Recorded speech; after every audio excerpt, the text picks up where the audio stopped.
Sir, heto po. Ang boses ng bata ay malumanay at halos humihingi ng paumanhin habang inabot nito kay Mang Andoy ang isang maliit na bag na kulay brown. May tinapay at sopas po dito. Hindi po ito marami pero sana makatulong. Ang mapagod na mata ni Mang Andoy ay kumislap. Salamat, Iho. Anong pangalan mo? Javi po, sagot ng bata nang may mahiyaing ngiti. Bago pa magsalita si Mang Andoy, dumating na ang manager ng restaurant na si Rica. Ang kanyang mata ko nga'y kumakalaskas sa kalsada ng may inis habang tinatamaan ng matalim na tingin si Javi. Ano sa tingin mong ginagawa mo? Hinagpis ni Rica. Hindi kami nagnenegosyo para mabigay ng awa. Bumalik ka na sa loob bago ko pa ibawas ang sahod mo. Nag-atubili si Javi. Tinitingnan si Rica at si Mang Andoy. Ibinigay ni Mang Andoy ang isang tanda ng pag-unawa sa batang lalaki. Okay lang, Iho. May hinaong sabi ni Mang Andoy. Pumunta ka na. Salamat sa iyong kabutihan. Bago ka pa lang sa channel neto, ibang kwento ni Ate Jane, istorya mo, ikwento ko. Huwag kalimutang pindutin ang notification bell at subscribe mo. Madalas ikumpara ang buhay sa isang gulong. Minsan nasa itaas ka. Tinatangkilik ang tanawin. At may mga pagkakataong ikaw ay nakaluhod sa lupa. Nagtataka kung paano ka napadpad doon. Para kang kay Mang Andoy. Ang buhay ay para nakatigil sa ilalim ng tila isang kawalang hanggan. Nakapunit-punit na damit at isang tungkod ang tanging kasama. Naglalakad siya sa masalimuot na kali ng lungsod. Isang tahimik na saksi sa mga buhay na malayo sa kanyang sariling realidad. Ngayon, ang kanyang paglalakbay ay nagtulak sa kanya sa mahagdang-hagdang daan ng Casa Encantada, isang restaurant na kasing glamorosyo ng pangalan nito. Ang mga gintong chandelier ay kumikislap sa likod ng mga salaming dingding at ang mga mamahaling bisita ay tumatawa habang ang mga waiter ay nagdadala ng mga tray ng mga pagkain na tanging pangarap lamang ni Mang Andoy na matikman. Tumigil siya sa labas. Ang tiyan ay umuugong at ang amoy ng inihaw na karne at bagong lutong tinapay ay sumisingaw sa hangin. Hoy, matanda! Isang matalim na boses ang pumagitna sa kanyang mga iniisip. Isang gwardya, matangkad at nakakatakot ang tumambad sa kanya. Hindi pwedeng mag-ibang dito. Lumayas ka na. Tumingala si Mang Andoy. Ang kanyang mukhang puno ng mga kunutay, walang emosyon. Wala akong ginagawang masama. Gusto ko lang magpahinga. Napailing ang gwardya. Halatang naiirita na. Pagpahinga ka sa ibang lugar. Hindi namin kailangan ng mga katulad mo na nakakatakot sa mga customer. Huminga ng malalim si Mang Andoy. Hindi itong unang pagkakataon na siya'y trinatong ganito. At tiyak na hindi rin itong huling pagkakataon. Ngunit bago pa siya makagalaw, isang batang lalaki na naka-uniforme ng waiter ang lumabas mula sa gilid ng pinto. Sir, heto po. Ang boses ng batay may lumanay, halos humihingi ng paumanhin, habang inabot nito kay Mang Andoy ang isang maliit na bag na kulay brown. May tinapay at sopas po dito. Hindi po ito marami, pero sana makatulong. Ang mapagod na mata ni Mang Andoy ay kumislap. Salamat, Iho. Anong pangalan mo? Javi po. Sagot ng bata ng may mahiyaing ngiti. Bago pa magsalita si Mang Andoy, dumating ang manager ng restaurant na si Rica. Ang kanyang mga takong ay kumakaskas sa kalsada ng may inis habang tinatamaan ng matalim na tingin si Javi. Ano sa tingin mong ginagawa mo? Hinagpis ni Rica. Hindi kami nagnenegosyo para magbigay ng awa. Bumalik ka sa loob bago ko ibawas ang sahod mo. Nag-atubili si Javi. Tinitingnan si Rica at si Mang Andoy. Ibinigay ni Mang Andoy ang isang tanda ng pag-unawa sa batang lalaki. Okay lang, Iho. Mahinaong sabi ni Mang Andoy. Pumunta ka na. Salamat sa iyong kabutihan. Habang si Jave bumalik sa loob ng restaurant, si Mang Andoy ay nakaramdam ng init ng kanyang dibdib. Ang kabutihang loob, kahit gaano kaliit, ay isang bihirang hiyas. Ngunit ang kanyang mga iniisip ay naputol nang dumiretsahan si Rika at muling itinutok ang matalim na tingin sa kanya. At ikaw, pahayag ni Rika nang may pang-insulto. Huwag ka nang bumalik dito. Sa susunod, ipapaaresto kita. Tinutok ni Mang Andoy ang kanyang mata kay Rika ng matagal na panahon. Ang kanyang ekspresyon ay hindi mababasa. Pagkatapos, nang walang imik, tumalikod siya at naglakad palayo. Ngunit habang siya'y lumalakad, isang maliit na ngiting lumabas sa mga sulok ng kanyang labi. Kung alam lamang ni Rika kung sino talaga ang tinatakot niya. Sino ba talaga si Mang Andoy? Bakit siya ngumiti kahit sa matinding salita ni Rika? Ang mga kasagutan ay nakatago, handang magbukas ng mga paraang hindi inaasahan ng sinuman. Pabilis ng pabilis ang paglakad ni Mang Andoy habang umaalis siya sa Casa Encantada. Ang bahagyang ngiti ay nanatili sa kanyang mukha. Hindi siya basta isang pagod na matandang walang patutunguhan. Siya ay isang lalaking may layunin. Ang kahiyang kanyang naranasan ay bahagi ng isang mas malaking plano. Isang plano na hindi kayang unawain ni Rika. Dumaloy siya papunta sa isang tahimik na parke, malayo sa mga matang mapanghusga ng mga estranghero. Umalalay siya sa isang luma at kupas na bangko. At binuksan ang brown na bag na inabot sa kanya ni Javi. Bahagyang matigas ng tinapay at malamig ng sopas. Ngunit ito ay nagbigay init sa kanyang puso kaysa sa kanyang tiyan. Kabutihang loob. Bulong niya sa sarili. Laging nagsisimula sa kabutihang loob. Ang mga iniisip ni Mang Andoy ay nagbalik sa batang si Javi. Ang batang nag-alay ng tulong kahit ipahamak pa ang kanyang trabaho. Hindi lang pagkain ang nakapag-impress sa kanya. Ang tapang na kailangan upang salungatin ang isang tulad ni Rika. Ang batang iyon, naisip niya, ay may apoy sa loob. Habang ang araw ay nagsisimulang magtakip silim, kumuha si Mang Andoy ng isang maliit na kwaderno mula sa kanyang bulsa. Pinagtabi-tabi niya ang mga pahina na puno ng mga tala, obserbasyon, at mga guhit. Ang restaurant, ang mga tauhan, at ang mga customer. Lahat ay maingat na nakadokumento. Humintong siya sa isang guhit ni Rika. Ang kanyang mga matalim na mukha na pinalakas ng mga guhit ng lapis. Pagsisisihan din niya ang pagtatrato sa mga tao na parang basura. Bulong ni Mang Andoy sa sarili. Sa loob ng masalimuot na restaurant, si Java ay nagbabalik sa trabaho. Ang mga balikat ay tense. Ang pagsabog ni Rika ay patuloy na umalingangwaw sa kanyang isipan. Ngunit pinilit niyang itabi ito. May mga bayarin siyang kailangang bayaran. At ang kanyang lola na si Nana Belen ay umaasa sa kanya. Habang naglilinis siya ng mesa, dumaan si Rika sa kanyang harapan at ang ilong ay mataas. At huwag mong akalaing hindi ko napansin na nagtatago ka ng pagkain kanina. Sigaw niya. Gawin mo ulit yan. Wala ka na dito. Naiintindihan mo ba? Opo, ma'am. Tugon ni Javi. Ang boses ay matatag kahit naramdamang galit na kumukulo sa ilalim ng kanyang balat. Kinurot niya ang mga kamao. Ngunit pinilit pa rin magbigay ng ngiti. Hindi pa siya pwedeng lumaban. Hindi pa ngayon.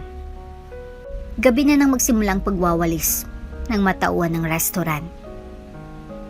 At nagbalik si Mang Andoy. Ngunit sa pagkakataong ito, ay hindi siya napansin.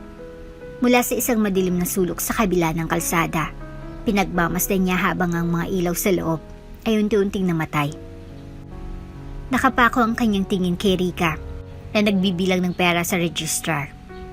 Ang malamig at makatarungang anyo nito ay nagpapakita na mas pinahalaga niya ang kita kaysa sa mga tao. Nakangiti. Tumalikod si Mang Andoy at nawala sa dilim ng gabi.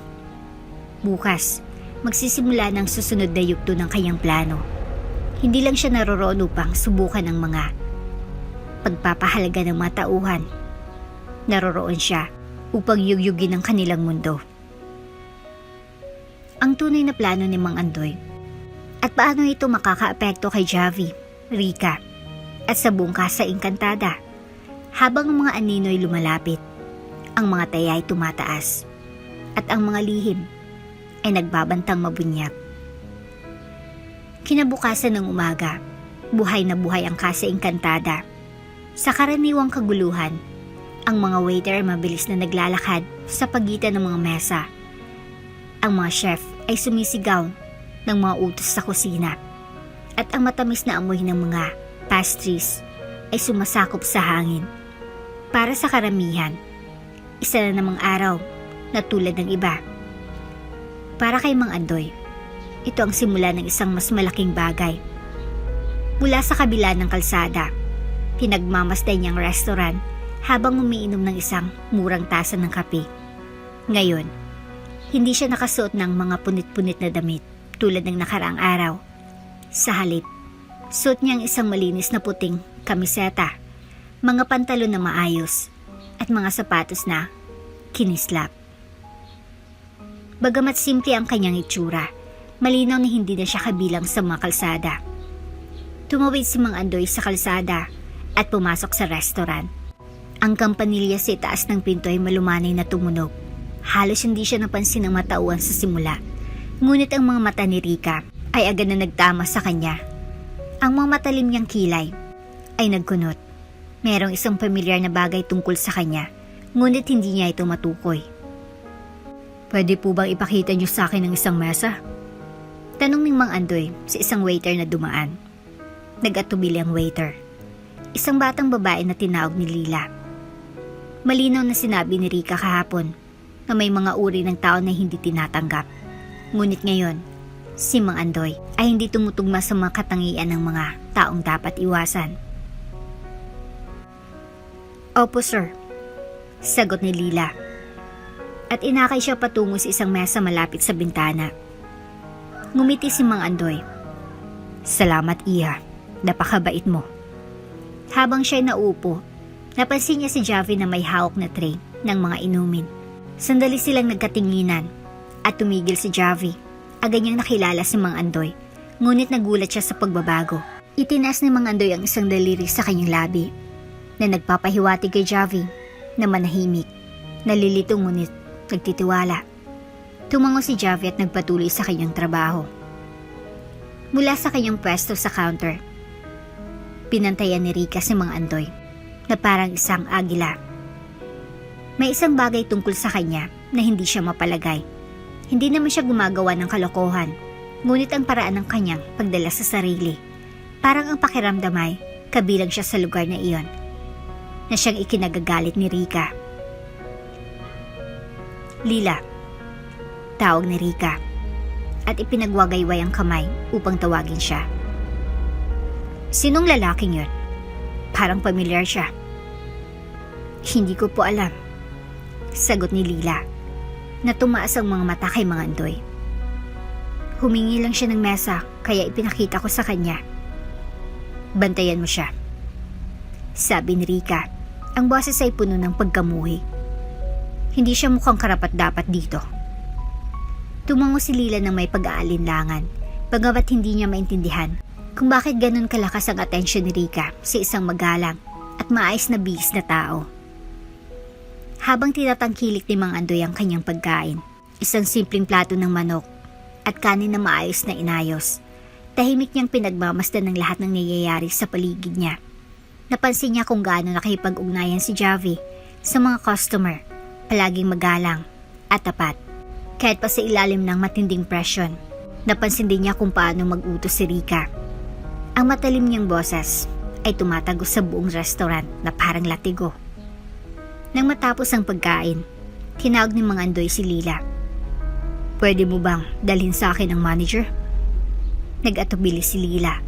Ang mga matay mabilis na dumapo kay Rika. Naabala nang nakamasid sa kanila. "Sige po," sagot ni Lila at mabilis na umalis. Dumating si Rika. Ang takong ng sapatos niya ay kumakaskas sa sahig ng tiles. May problema ba? Tanong niya nang may matalim na tono. Ngumiti si Mang Andoy ng maligaya. Wala pong problema. Sa katunayan, gusto ko pong purihin ang inyong mga tauhan. Lalo na si Batang Javi na naroon. Isa siyang magandang halimbawa ng kabutihang loob at profesionalismo. Nagulat si Rika, hindi itong inaasahan niyang reaksyon. Salamat, sabi niya ng matigas. Ipinagmamalaki namin ang mataas na pamantayan namin dito. Kung gayon, patuloy ni Mang Andoy, hindi nawawalang ngiti. Ang inyong matauhan, ang kaluluwa ng lugar na ito. Ngunit ang pamumuno ang nagtatakda ng tono. Napakunot noo si Rika. At ano bang ibig mong ipahiwatig? Bago pa makasagot si Mang Andoy, isang tunog ng nabasag na salamin ang pumagitna sa kanilang pag-uusap. Lahat ng tao ay napatingin sa kusina, kung saan si Javi ay nakatigil. Ang tray ng mga basag na plato ay nasa kanyang paanan. Ang mukha ni Rika ay nagbago, puno ng galit, habang nagmamadali siyang lumapit kay Javi. Anong gagawin ni Rika kay Javi? At paano tutugon si Mang Andoy habang ang tensyon sa restaurant ay umabot sa sukdulan? Nagsimula nang umikot ang gulong ng tadhana at hindi na ito hihinto. Tahimik ang restaurant, maliban sa tunog ng mga basag na pinggan. Nakatuon ang lahat ng mata kay Javi. Nanamutla habang papalapit si Rika. Ang tunog ng kanyang mata kong ay lalong lumalakas sa bawat hakbang. Ano ito? Tanong ni Rika, sabay turo sa kalat sa sahig. Akala mo ba ito ay laruan? Alam mo bang magkanong halaga ng mga pinggan na yan? Pasensya na po, ma'am. Kabadong sagot ni Javi. Ang boses ay halos bulong na lang. Aksidente lang po. Lilinisin ko po agad. Aksidente lang? Ang tono ni Rika ay puno ng pagdududa. Hindi tong unang beses na nagkamali kay Javi.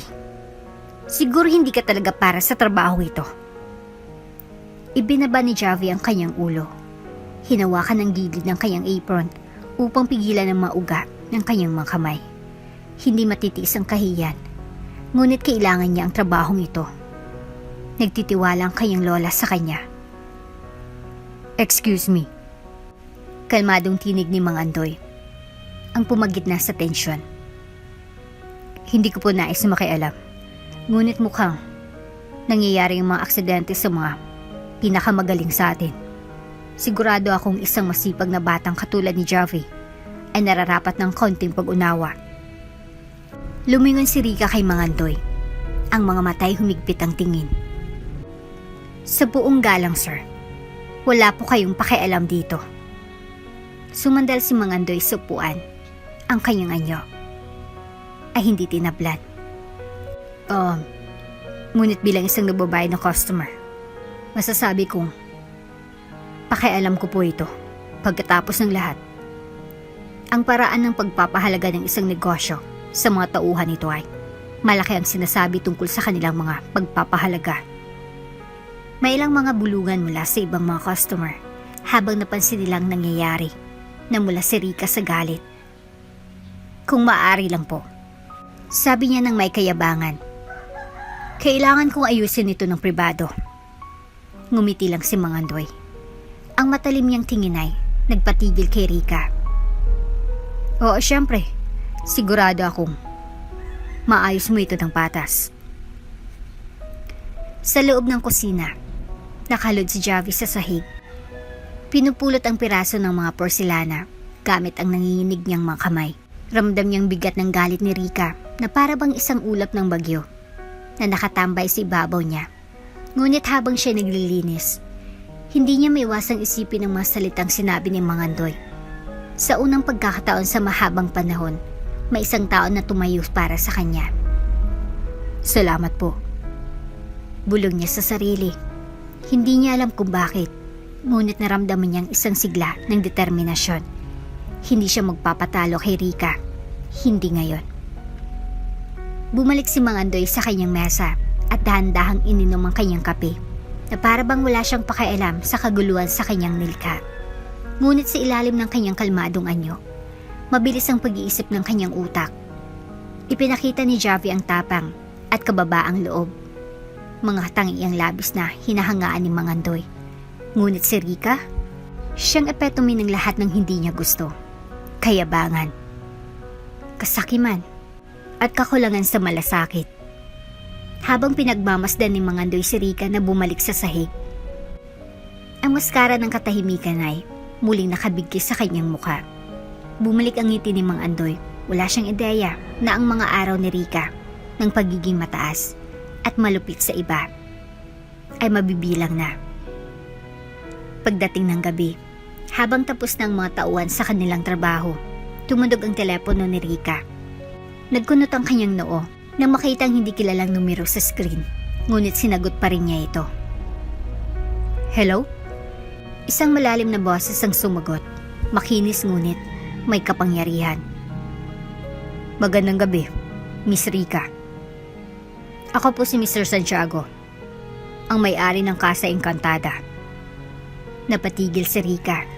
Hindi pa siya nakikipag-usap ng direkta kay Mr. Santiago. Bagamat kilala siya bilang isang taong mailap, ngunit makapangyarihan. Mr. Santiago, ano pong maipaglilingkod ko? Nakatanggap po ako ng ilang nakakabahalang ulat tungkol sa paraan ng pagtrato sa matauhan at customer sa ilalim ng inyong pamamahala. Sabi niya. Ang tono ng boses ay nagdulot ng kilabot kay Rika. Magkakaroon po ako ng personal na pagsusuri. Asahan po ninyo bukas. Bago makasagot si Rika, namatay ang linya. Nanginig ang mga kamay niya habang iniilalim ang telepono. Nagmamadali siyang tiningnan ang mapaligid ng restaurant. Ang utak ay mabilis na nag-iisip. Ang isang personal na pagbisita mula sa may-ari ay tanging isang bagay lang ang ibig sabihin. Siya'y tinitingnan ng mabuti. Sino ba talaga si Mr. Santiago? At anong alam niya tungkol sa ugali ni Rika? Baari bang may kaugnayan ito sa misteryosong pagdating ni Mangandoy? Ang bagyong nagsisimula sa Casa Encantada ay malapit nang magtamo ng buong lakas. Kinabukasan, ang Casa Encantada ay punong-puno ng tensyon. Ang mga galaw ni Rika ay mabilis at hindi mapakali. Ang karaniwang aura ng pagiging mataas ay napalitan ng kaba. Ang mga tauhan ay nagbubulungan. Ang kanilang kuryosidad tungkol sa biglaang pagbisita ng may-ari ay nahalo sa isang tahimik na pag-asa na baka magtapos ng paghari ni Rika ng terror. Dumating si Javi ng maaga, gaya ng dati. Ang mukha ay matatag at puno ng determinasyon. Wala siyang alam tungkol kay Mr. Santiago, ngunit hindi niya maiwasang maramdaman ng tensyon sa hangin. Habang kinalabit ang kanyang apron, lumapit sa kanya si Lila. Narinig mo ba? Bulong nito, sabay suliyap sa likod, para siguraduhin wala si Rika sa malapit. Bibisitang may-ari ngayon. Kakaibang kaba si Rika buong umaga. Itinas ni Javi ang isang kilay. Ang may-ari? Akala ko hindi siya dumadalaw dito. Tama ka, sagot ni Lila. Ang boses ay bumaba pa ng higit. Pero mukhang may nag-report tungkol sa ugali ni Rika. Baka malaking bagay ito. Nag-isip si Javi. Baka si Mangandoy? Hindi siya nagsalita ng marami nung nakarang araw. Pero may kakaiba sa paraan ng kanyang pagdalas sa sarili. Para bang may alam siyang hindi sinasabi. Eksaktong tanghali, isang makintab na itim na sasakyan ang huminto sa harap ng restaurant. Bumukas ang mga pinto at lumabas isang lalaking eleganteng nakadamit na nasa 60 taon. Ang kanyang matalim na suit at polished na anyo ay nagbibigay ng respeto. Ngunit ang kanyang mukhang tumama sa atensyon ng lahat. Hindi maaring magkamali. Napaawang ang bibig ni Javi. Si Mangandoy ito. Umastama. Si Mr. Santiago. Namutlang mga tauhan. Nang si Mangandoy, na ngayon ay tuluyang nakilala bilang may-ari, ay pumasok sa restaurant na may tahimik na otoridad. Ang mukha ni Rika ay nagbago-bago. ang kanyang karaniwang composure ay naglaho ng unang pagkakataon. "Magandang hapon," sabi ni Mr. Santiago. Ang boses ay kalmado ngunit matatag. "Inaasahan kong lahat kayo ay nagsusumikap na panatilihin ng mga pamantayan ng Casa Encantada." Nagmadaling lumapit si Rica, ang mga kamay ay magkasalikop sa harap. "Mr. Santiago, hindi ko pinaasahan na darating kayo ng ganito kabilis. Kung alam ko lang." Itinas ni Mr. Santiago ang kamay. Pinatahimik siya. "Walang kailangang drama, Rica. Nandito ako upang magmasid, hindi upang humanga." Lumingon siya sa iba pang mga tauhan at dagdag pa, "Sige, magpatuloy lang kayo sa ginagawa nyo." Habang nagsimula ang lunch rush, tumayo si Mr. Santiago malapit sa counter. Pinagmamasdan ng lahat ng nangyayari ng may matalim na mata. Napansin niya kung gaano tinatanggap ni Javi ang mga customer ng may initang pag-aalaga. Kung paano pinamamahalaan ni Lila ang mga order ng mahusay at kung paano ang mga tauhan sa kusina ay nagsisikap upang matugunan ang agos ng mga order. At pagkatapos si Rica, ang matalim niyang tono at mabilis na pakikitungo ay kitang-kita na may kakaibang galit. Nag-uutos siya ng malupit at ang kanyang galit ay tumaas sa bawat maliit na aberya. Malinaw na naramdaman niya ang bigat ng presensya ni Mr. Santiago, ngunit sa halip na magbago, tila lalo pa niyang pinapalala ang kanyang mga galit. Isang beses, pinagalitan niya si Javi dahil sa pagkaantala ng isang order mula sa customer. Ang boses niya ay malakas na maririnig ng lahat. "Akala mo ba ito'y biro? Wala kaming panahon para sa iyong kawalan ng kakayahan." Bago pa makasagot si Javi, umabante si Mr. Santiago. "Rica," sabi niya. Ang boses ay tumagos sa tensyon na parang kutsilyo. "Tama na." Lumingon si Rica, ang mukha ay puno ng pagkabigla. "Sir, ako'y..." "Ang ginawa mo ay eksaktong ipinakita ang dahilan kung bakit ako nandito," sabi ni Mr. Santiago. Ang mga matay hindi tinatablan. "Salamat sa pagpapadali ng aking desisyon." Tahimik ang buong silid ng tinawag ni Mr. Santiago si Javi upang lumapit. "Sabihin mo, anong pangalan mo?" "Javi po, sir," sagot niya. Ang boses ay matatag kahit na mabigat ang sandali. Tumango si Mr. Santiago. "Napansin ko ang iyong trabaho, Javi. Ipinakita mo ang kabutihan, pasensya, at integridad. Mga katangiang labis na kailangan ng establishmentong ito." Lumingon siya kay Rica at sinabi, "Epektibo agad.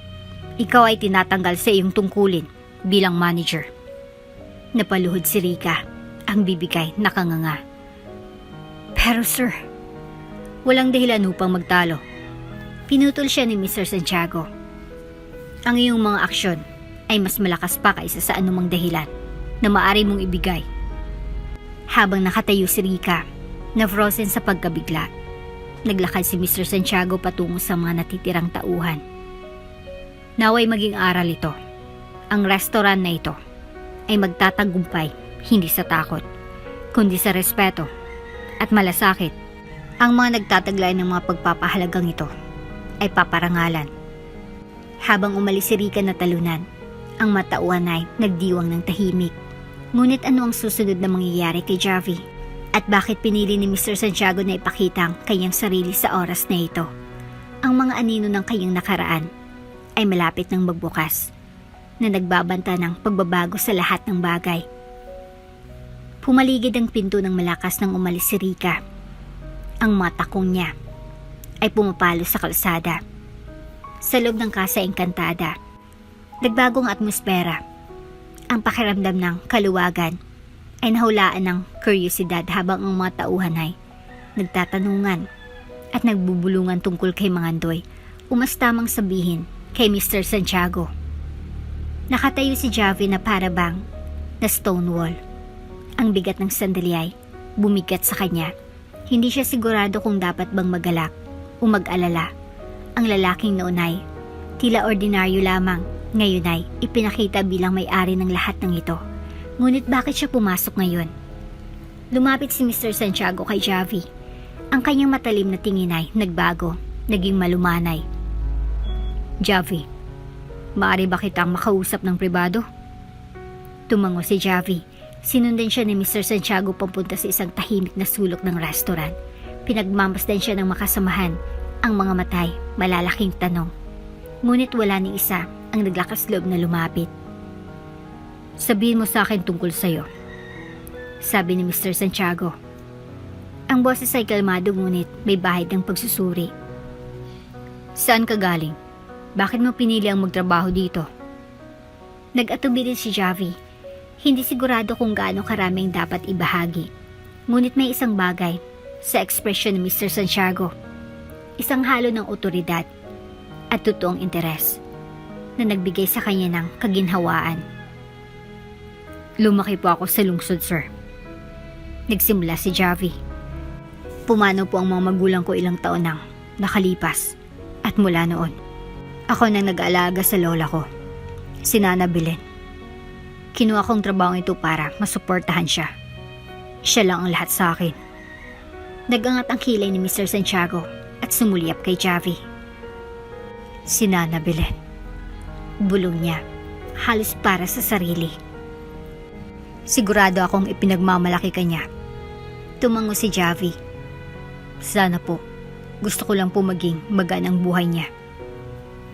Pagkatapos ng isang sandali ng katahimikan, tumayo si Mr. Santiago. Javi, nakikita ko ang malaking potensyal sa iyo. Ang iyong kabutihan at sipag ay mga bihirang katangian sa isang mundong kadalasang pinaparangalan ang kabaliktaran. Nais kong bigyan ka ng pagkakataon na magtaglay ng higit pang responsibilidad dito. Baka nga'y magtamo ka pa ng isang posisyon sa pamumuno. Nagulat si Javi. Ako? Sa posisyon ng pamumuno? Oo, sagot ni Mr. Santiago ng matatag. Pero bago tayo magpatuloy, may kailangan akong sabihin sa iyo. Makipagkita tayo mamaya pagkatapos ng iyong shift. May isang lugar na nais kong dalhin ka. Sumikip ang tiyan ni Javi sa lalo ng excitement at kaba. Opo, sir. Nandyan po ako. Pagdating ng gabi, nagmadali si Javi pa uwi upang tingnan si Nana Belen bago ang kanyang pakipagkita kay Mr. Santiago. Hindi niya miwasang maramdaman na may malaking mangyayari. Natagpuan niya ang kanyang lola sa kanyang karaniwang pwesto. Nag-iikot ang sinulid sa lumang sopa. Kumaway ito at ngumiti nang magiliw nang pumasok siya. Kumusta ang trabaho, iho? Tanong nito.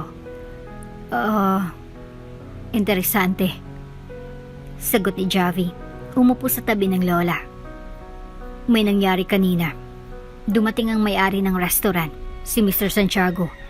Gusto raw niya ako makipagkita mamaya. Tumigil ang mga kamay ni Nana Belen. Ang mga karayom niya ay tumigil sa kalagitnaan ng tahi. Si Mr. Santiago? Ulit nito, ang boses ay medyo nanginginig. Anong sinabi niya sa iyo? Nag-alinlangan si Javi. Sinabi lang niyang nakikita niya ang potensyal ko. Bakit? Kilala mo ba siya?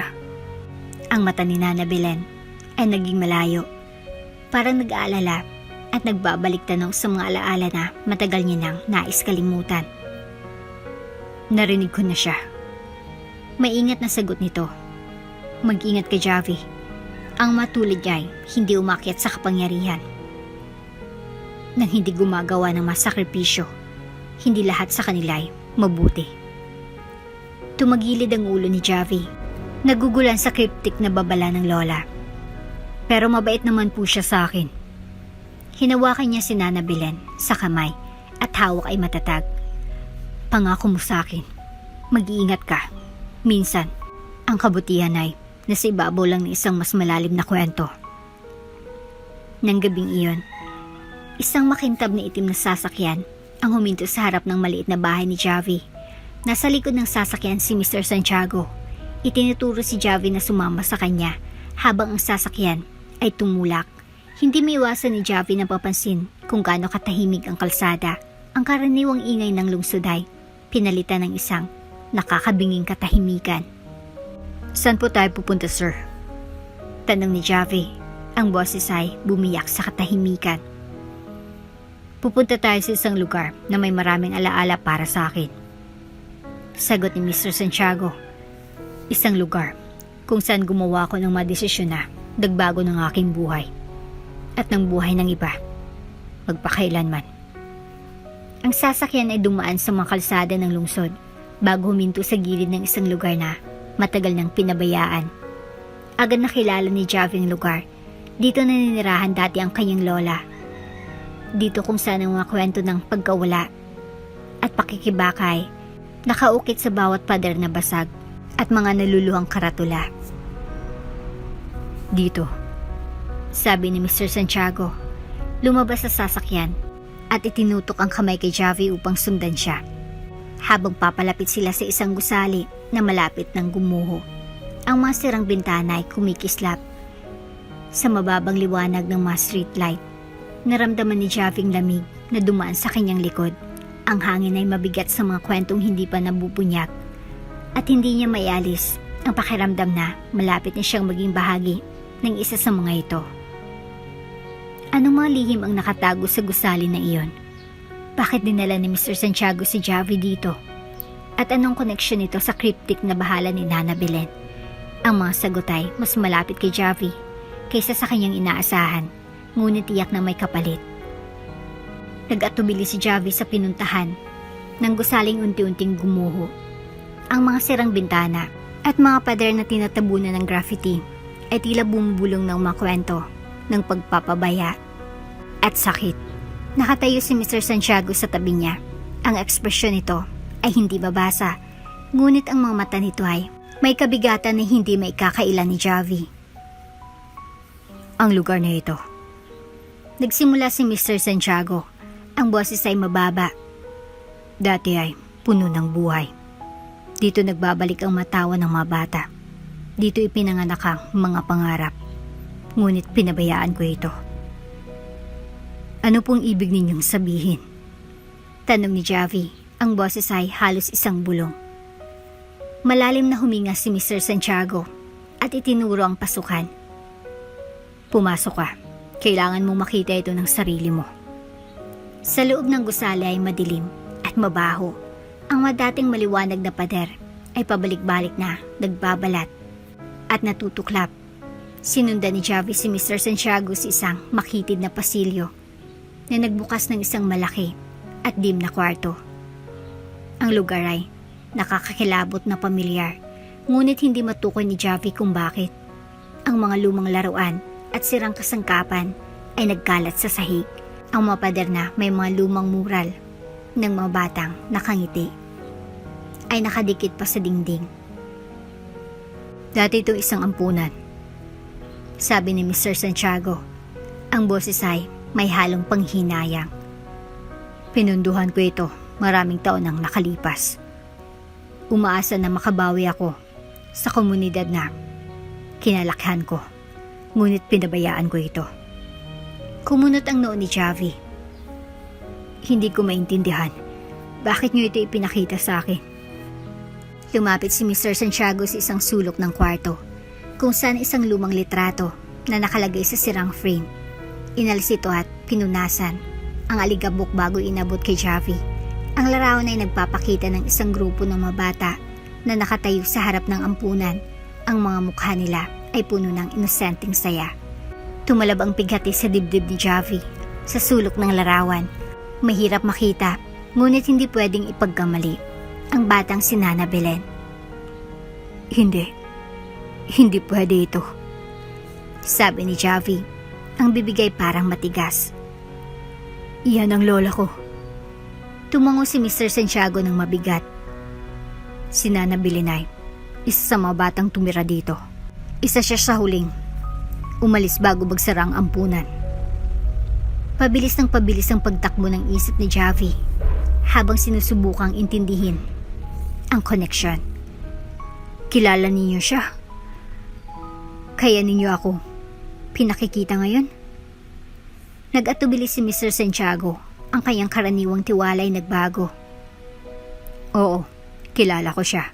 Pero may higit pa sa kwentong yan, Javi. Marami pang iba. Oops! May break muna. Gusto mo ba ma-shoutout dito sa channel ni Ate Jane? Mag-comment lang ng lesson you learned from the latest story uploaded.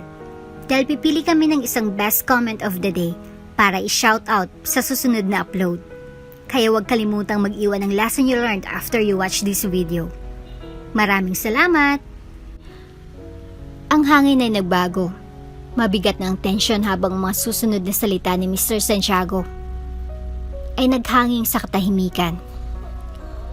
Javi, may isang bagay akong kinikimkim ng maraming taon. Isang katotohanan na matagal ko nang kinakatakutan harapin. Ano pong katotohanan? Tanong ni Javi. Ang boses ay nanginginig. Malalim na huminga si Mr. Santiago at tumingin ng diretso kay Javi. Ako po ang iyong lolo. Parang umikot ang buong kwarto habang binabago ni Javi ang direksyon ng kanyang mundo. Ano? Bulong niya. Ang boses ay halos hindi marinig. Hindi ko alam hanggang kamakailan lamang. Patuloy ni Mr. Santiago. Hindi sinabi ni Nanang Belen sa akin na siya ay buntis nung ako ay umalis upang magtayo ng negosyo. Nalaman ko lang ang katotohanan nang bumalik ako sa lungsod at narinig ko ang pangalan niya.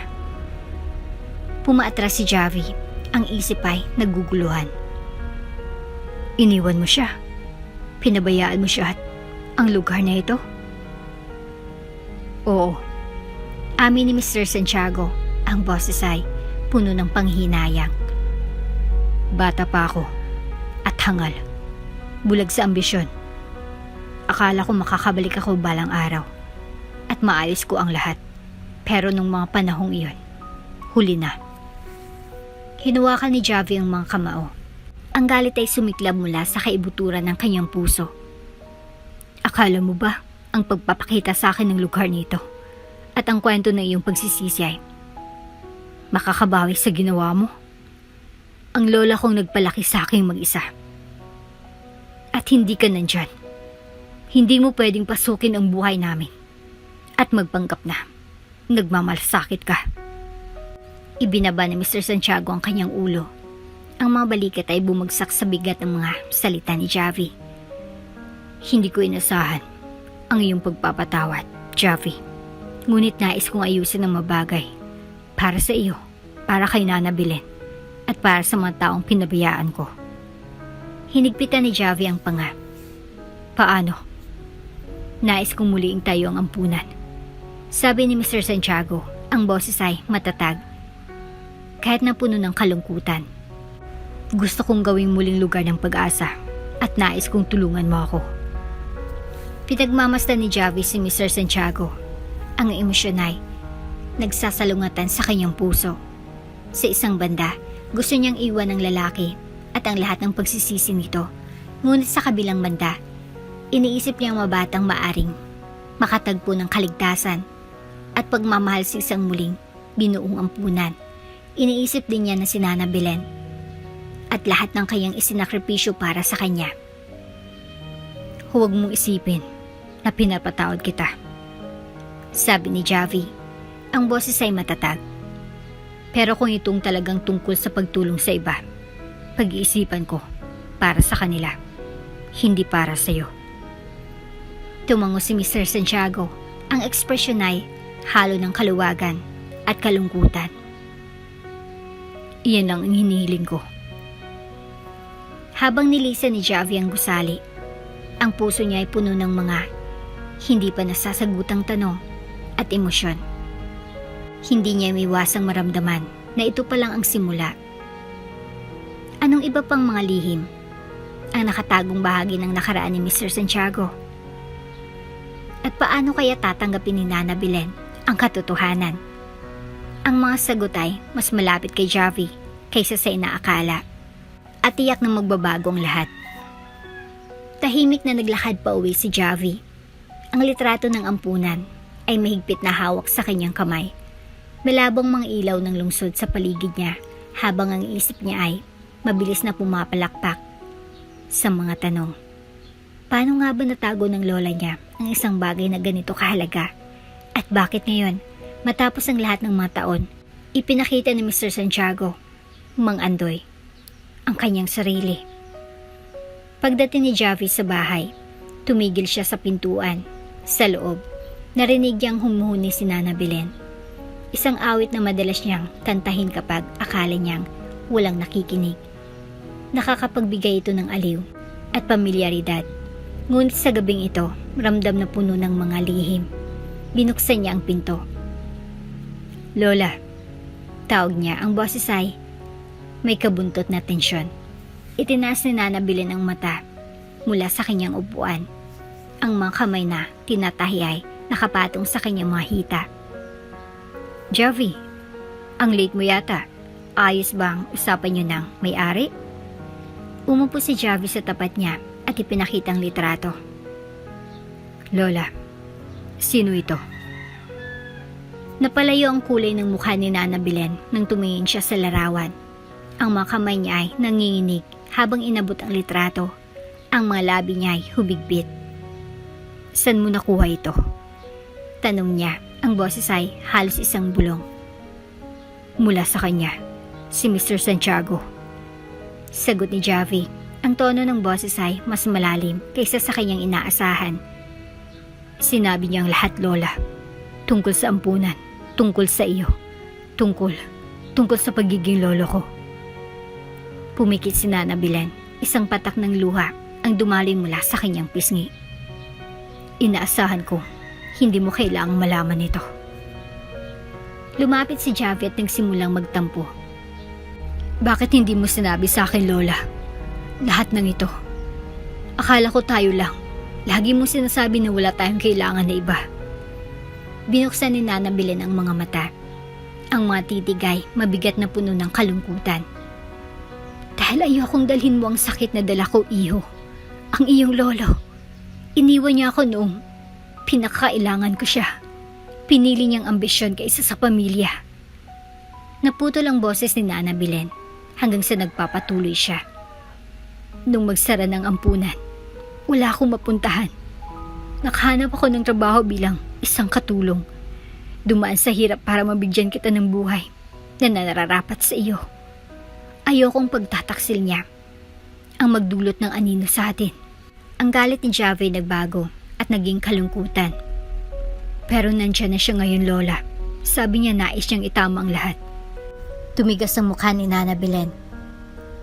"Nandiyan na siya ngayon dahil hindi niya nakayang takasan ang kanyang konsensya. Ang mga tao tulad niya, hindi nagbabago, Javi. Bumabalik sila kapag kailangan na nila, hindi dahil talagang nagmamalasakit sila." Naging tahimik ang buong kwarto habang iniisip ni Javi ang mga sinabi ng lola. Hindi niya matanggi ang sakit sa boses nito at ang katotohanan sa mga mata. Ngunit hindi rin niya maiwasang makitang posibilidad ng mabuti sa plano ni Mr. Santiago. "Paano kung totoo siya ngayong pagkakataon, Lola?" tanong ni Javi ng mahina. "Paano kung ang muling pagbuo ng ampunan ay makakatulong sa mga bata na katulad mo noon?" Nag-atubili si Nana Belen. Ang kanyang determinasyon ay naguguluhan.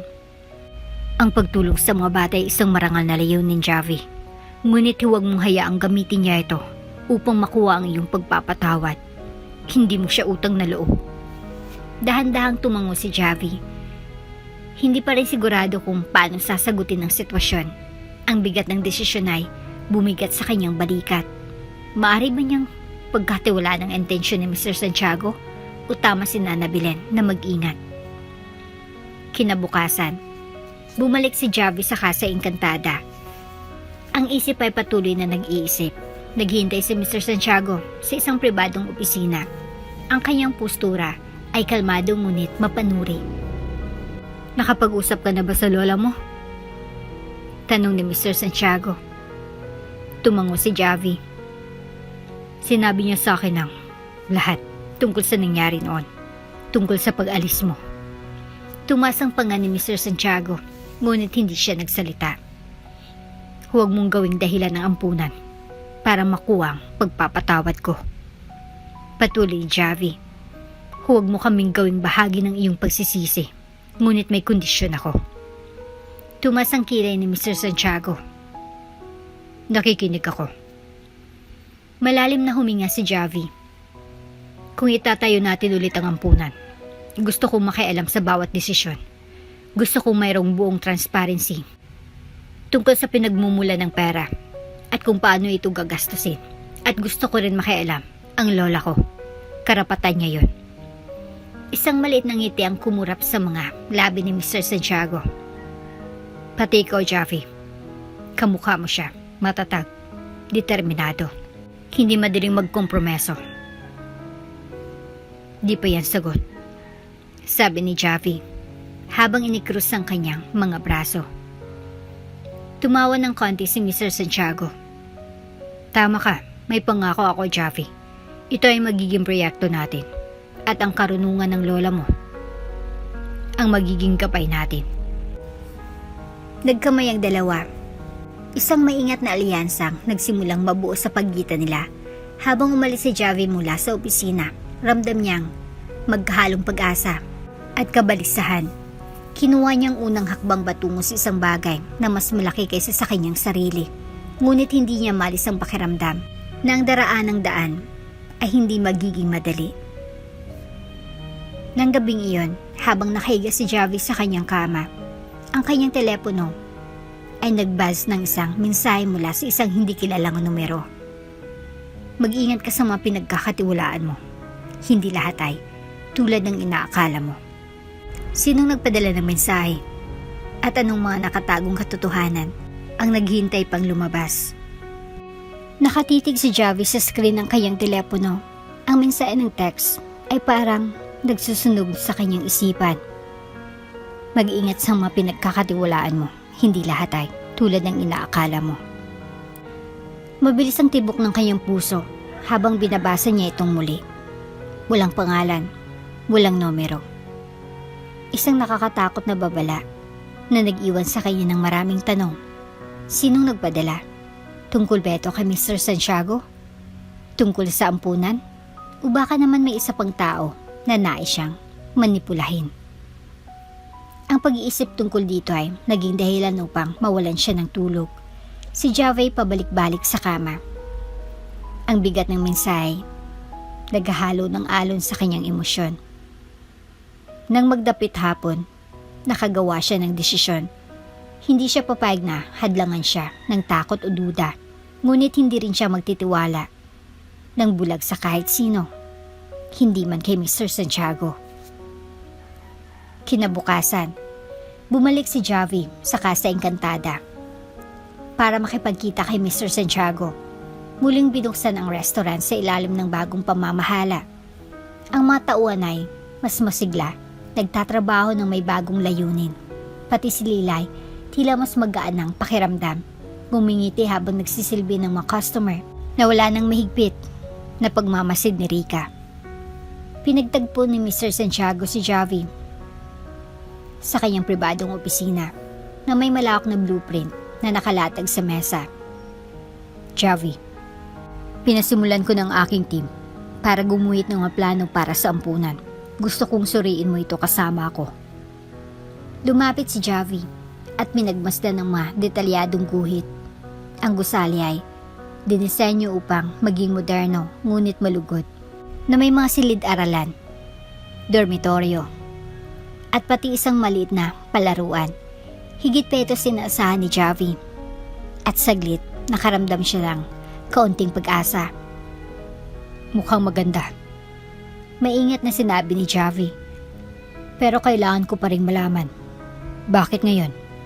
Bakit mo gustong buuin ang ampunang ito pagkatapos ng lahat ng mga taon? Napabuntong hininga si Mr. Santiago at ang kanyang ekspresyon ay puno ng pag-iisip. Hindi ko mababago ang mapagkakamali ko, Javi.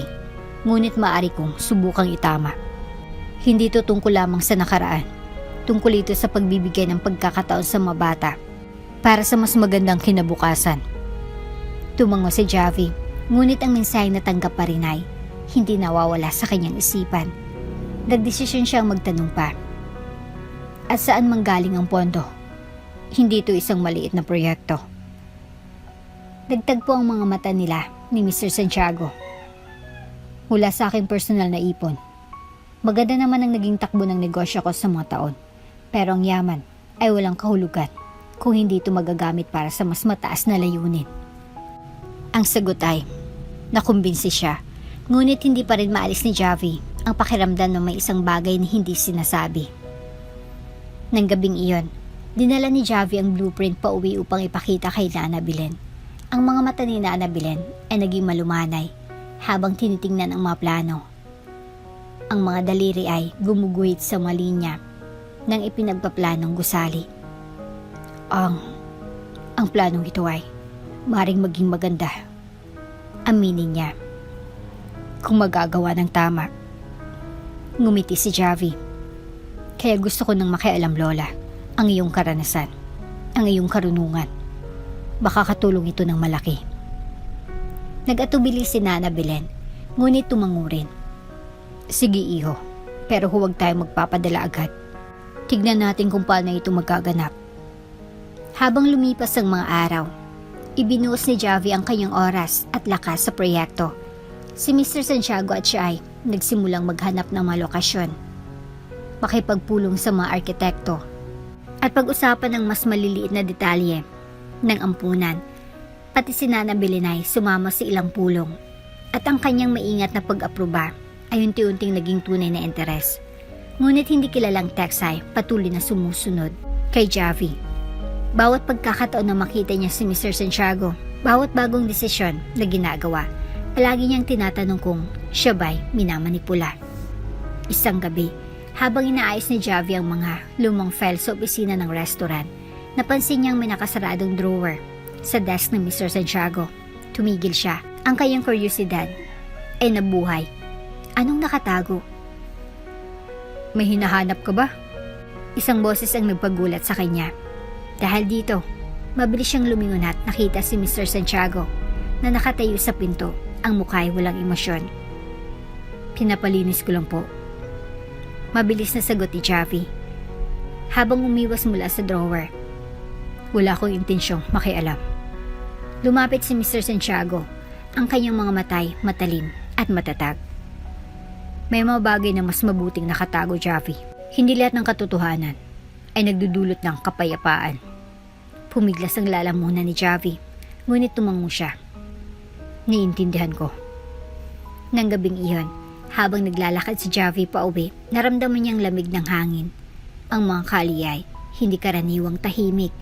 Ang mga yapak ay umuukit ng tunog sa mga pader ng gusali. Nang lumiko siya sa kanto patungo sa kanyang bahay, napansin niyang may isang anino sa madilim na bahagi ng kalsada. Javi, tawag ng boses, mababa at magaspang. Hindi mo alam ang buong kwento. Sino ka? Maraing tanong ni Javi, ang mga kamway nagkakumpol. Humakbang ang anino patungo sa kanya, ngunit ang mukha nito'y natatakpan ng dim na ilaw. Hindi ganyan ang Mr. Santiago na iniisip mo. May itinatago siya. Isang bagay na pwedeng makasira ng lahat ng pinapalakas mong buuin. Bago pa makasagot si Javi, nawala ng anino sa dilim, na nag-iwan lamang ng isang piraso ng papel. Binuksan ni Javi ito gamit ang nanginginig niyang kamay.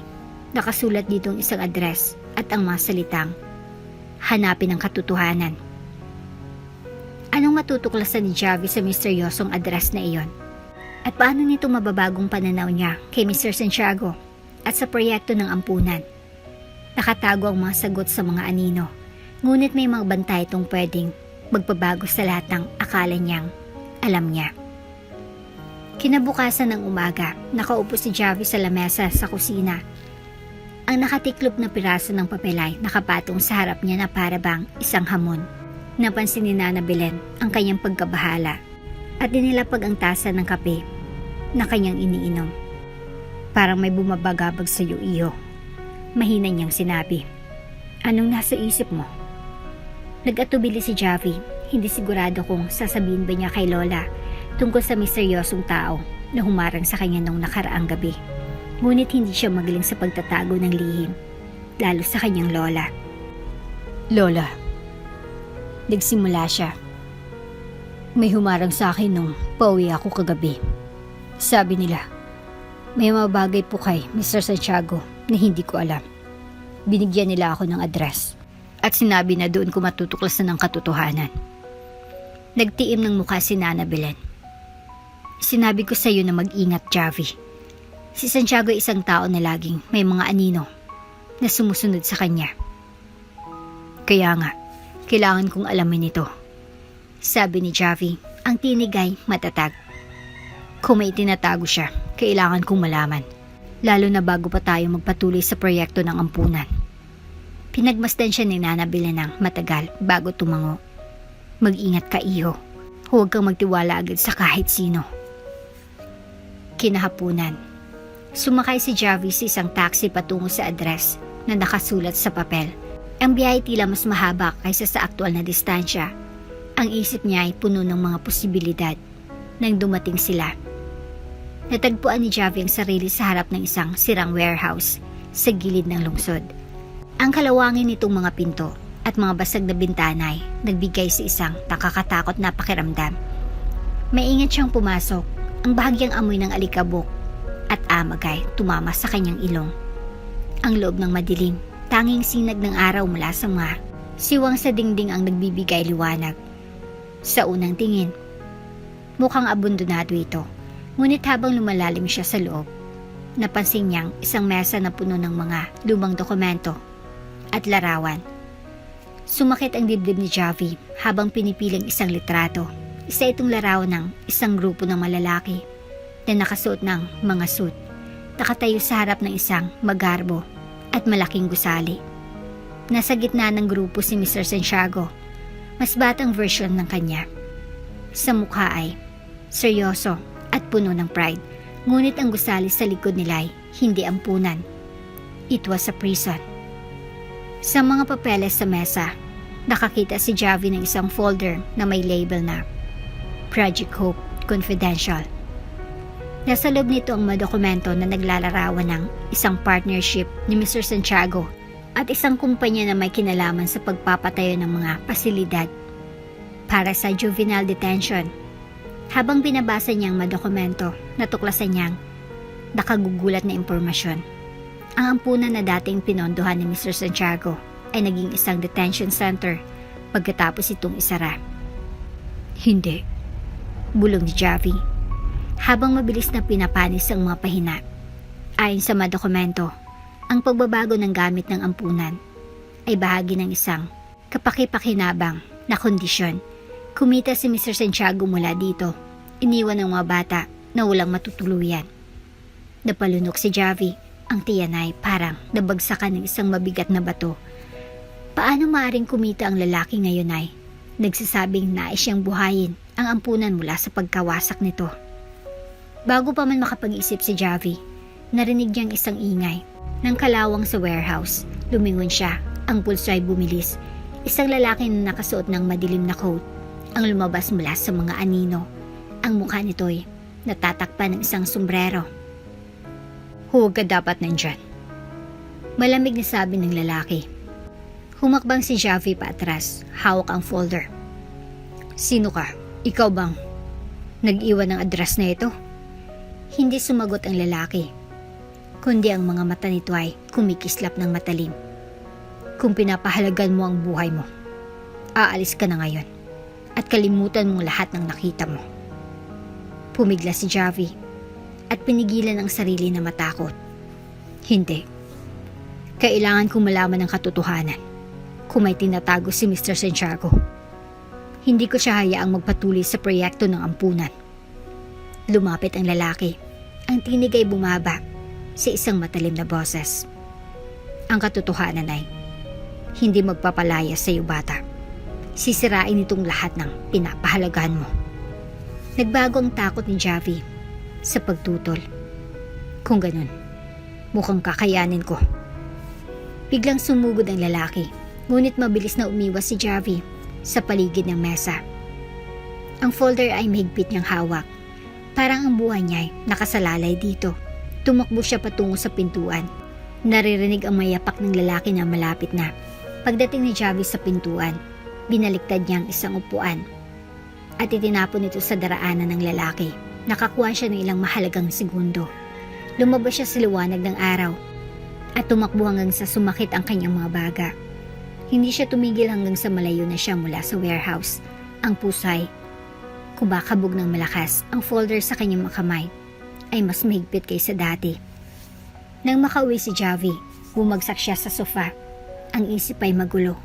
Ang mga dokumento sa folder ay nagpakita ng isang ibang mukha ni Mr. Santiago. Isang lalaking dati ay pinili ang kita kaysa sa mga batang noon ay ipinagmalaki niyang tulungan. Ngunit bakit siya bumalik ngayon? At bakit siyang pinili ni Mr. Santiago upang maging bahagi ng kanyang plano? Isa bang totoong pagsubok na magtama ng mga pagkakamali? O isa na namang kalkuladong hakbang? Habang tinitingnan ni Javi ang folder, nagbuzz ang kanyang telepono ng isang bagong mensahe. Hindi nito anonymous. Alam kong nahanap mo ng folder. Pumunta ka sa opisina ko bukas. Kailangan nating mag-usap. Santiago. Anong sasabihin ni Santiago kapag hinarap siya ni Javi? Gamit ang mga ebidensya ng kanyang nakaraan. At sinong misteryosong lalaki sa warehouse?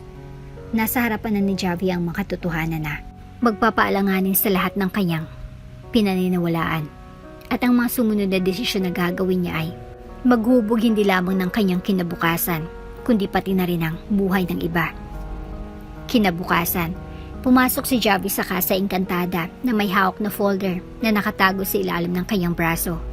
Ang bigat ng laman nito ay nagpapahirap sa bawat hakbang niya, ngunit matatag ang kanyang desisyon. Ano man ang sasabihin ni Mr. Santiago, handa na siyang harapin ito. Tahimik ang restaurant habang papunta si Javi sa pribadong opisina. Naghihintay si Mr. Santiago, nakaupo sa likod ng kanyang desk at nakatupi ang mga kamay na natili ang kanyang karaniwang kalmadong mukha. Ngunit may tensyon sa mga mata nito na hindi pa nakita ni Javi dati. Dumating ka, sabi ni Mr. Santiago. Ang tinig ay may ingat. Alam mong darating ako, tugon ni Javi. Inilapag ang folder sa mesa. Nahanap ko ito sa warehouse. Tiningnan ni Mr. Santiago ang folder, ngunit hindi ito hinawakan. Sa halip, umupo siya ng tuwid. Pinagmamasdan si Javi. At ngayon, gusto mong makuha ang mga sagot? Siyempre, gusto ko. Sagot ni Javi. Ang tinig ay tumataas. Sabi mo, gusto mong buhayin ng ampunan. Itamang mga pagkakamali. Pero itong mga papeles, itong folder, sinasabi na kumita ka mula sa pagbabago nito at ginawa mong detention center. Akala mo ba hindi ko malalaman? Napabuntong hininga si Mr. Santiago. Ang mga balikat ay parang tinimbang ng mabigat na bagay. Tama ka. Kumita ako mula dito. Nang ang ampunan ay nahirapan. May mga investor na lumapit sa akin na nag-alok ng paraan para may ligtas ito. O ganun ang sabi nila. Ipinangako nilang gagawin nila itong pasilidad na maglilingkod pa rin sa komunidad. Ngunit sa halip, naging isang bilangguan ito para sa mga bata. Huminto siya saglit. Ang tinig ay may halong pagsisisi. Nabulag ako sa ambisyon. Sinabi ko sa sarili ko na ito ay para sa kabutihang panlahat. Ngunit sa kaloob-looban ko, alam kong iniwasan ko ang mga bata. At nang matutunan ko ang mga naging epekto nito, huli na. Nagawa ko ng lahat. Hinapit ni Javi ang mga kamao. Kaya ngayon, gusto mong burahin ang iyong pagkakasala sa pamamagitan ng pagtatayo ng bagong ampunan? Umaasa ka ba na mawawala ang lahat ng ito? Hindi ganun kasimple, sagot ni Mr. Santiago. Ang tono ay matatag. Hindi ko mababagong nakaraan, Javi. Pero pwede kong subukang gawing tama ngayon. Gusto kong ibang-iba ang proyektong ito. Gusto kong tunay itong makatulong sa komunidad bilang pagkilala sa mga tao na nabigo ko, kabilang ng lola mo. Tinutok ni Javi ang mata kay Mr. Santiago. Ang mga emosyon ay nagsasagupaan sa loob niya. At yung lalaki sa warehouse, sino siya? Bakit niya ako binabalaan na huwag magtiwala sa'yo? Tumagilid ang mga mata ni Santiago. Ang lalaki nakita mo ay isang paalala ng aking nakaraan. Isang dating kasamahan na ayaw akong magtagumpay. Siya ay nabubuhay sa kaguluhan at manipulasyon at gagawin niyang lahat para pigilan akong magbago. Pinagmasdan ni Javi si Mr. Santiago. Ang mga matay masuyong pinapaira lang duda. Bakit ako maniniwala? Tumayo si Mr. Santiago, hindi umiwas sa mata ni Javi. Hindi mo kailangan, pero isipin mo ito. Kung gusto mo talagang itago ang katotohanan, bakit ko papayagang maglakad ka palabas ng opisina ko dalang folder na yan? Bakit ko ikaw isasama sa proyektong ito? Nag-atubili si Javi, ngunit unti-unting tumatagos ang luhik ka sa mga sinabi ni Mr. Santiago. Ngunit nandun pa rin ang mga alinlangan, patuloy na kumakalabit sa mga gilid ng kanyang tiwala. Habang nag-aalab ang tensyon sa hangin, lumapit si Mr. Santiago. Kung may duda ka pa sa akin, Javi, may alok ako. Puntahan natin ang mga investor na may kinalaman sa pagbagsak ng ampunan. Harapin natin sila at pakinggan ang kanilang panig. Napanganga si Javi. Gusto mong harapin ang mga taong tumulong sa'yo para sirain ang ampunan? Bakit ngayon? Dahil, sagot ni Mr. Santiago. Ang tinig ay matatag. Ito lang paraan para patunayan sa iyo at sa sarili ko na seryoso ako sa paggawa ng tama. Kinagabihan, bumalik si Javi sa bahay at sinabi kay Nana Belen ang alok ni Mr. Santiago. Ang reaksyon ng lolay, agad at matalim. Huwag, Javi. Mariing sinabi ni Nana Belen. Sobra nang natuklasan mo. Ang paghuhukay pa sa kanyang nakaraan ay magdudulot lang ng problema para sa kanya at para sa iyo. Pero Lola, argumento ni Javi, ito na sigurong tanging paraan para makuha ang buong kwento. Gusto kong harapin natin ang mga investor. Malalaman natin ang katotohanan. Ang katotohanan ay mabigat ng pasanin, iyo. Minsan, mas mabuting manatili na lang itong nakabaon. Wika ni Nana Belen. Sa kabila ng babala ni Nana Belen, nagdesisyon si Javi na ituloy ito. Kinabukasan, nagpunta sila ni Mr. Santiago upang makipagkita sa isa sa mga investor na nakalista sa folder. Ang lalaking ito, si Mr. Alvarez, ay isang mayamang negosyante sa real estate na malaki ang kinalaman sa pagbabago ng ampunan. Nagpulong sila sa isang marangyang opisina sa downtown. Tinutulungan sila ni Mr. Alvarez ng isang malamig na ngiti. Ang mga mata nito ay matalim na sinusuri sila. Well, sabi ni Mr. Alvarez, ang tinig ay puno ng pang-iinsulto. Tingnan natin kung sinong nagbalik upang harapin ang malumang multo. Narito kami para sa mga sagot. Sagot ni Mr. Santiago, ang tono ay matalim. Sabihin mo sa amin ang katotohanan tungkol sa nangyari sa ampunan. Nagmumura si Alvarez sa kakatawa. Ang katotohanan? Ang katotohanan na ikaw mismo, Santiago. Ang kusang loob na lumahok dito. Piniramahan mo ang mga papeles. Tinanggap ang mga tseke. At iniwasan ng mga bata, huwag mong gawing parang bayani ka ngayon. Hinapit ni Javi ang mga kamao habang nakikinig. Ang galit ay dumarating. Kaya ang ibig mong sabihin, lahat ito ay dahil lang sa pera? Siyempre, sabi ni Alvarez habang ngumingiti ng may pang-aasar. Pero wala namang problema si Santiago noon, di ba? Nakakatawa kung paano nagiging desperado ang mga tao dahil sa kalungkutan. Ang mga salita ni Alvarez ay tumama sa kalooban ni Javi. Ngunit siya ba'y nagsasabi ng buong katotohanan? At kung si Mr. Santiago nga'y kasabwat, magagawa pa ba niyang tunay na magbago? Habang tumitindi ang tensyon, napagtanto ni Javi na ang landas patungo sa katotohanan ay mas madudugo kaysa sa inaasahan niya. Bumilis ang paghinga ni Javi habang umiikot sa kanyang isipan ang mga salita ni Alvarez sa marangyang opisina. Humarap siya kay Mr. Santiago, ang mga matay puno ng tanong, naghihintay ng paliwanag. Totoo ba yan? Tanong ni Javi. Ang tinig ay nanginginig na puno ng galit at hindi makapaniwalang reaksyon. Talaga bang ganyan ka in love? Bumagsak ang mabalikat ni Mr. Santiago. Nawawala ng maskara ng kontrol. Hindi ko ito tatanggihin, Javi. Pinirmahan ko ang mga papeles. Ako ang nagdesisyon. Pero hindi lang ito tungkol sa kasakiman. Tungkol ito sa takot. Takot na mamigo. Takot na mawala ng lahat ng pinaghirapan ko. Takot? Sumabog si Javi. Ang tinig ay tumataas. Pinayagan mong sirain ng isang ampunan.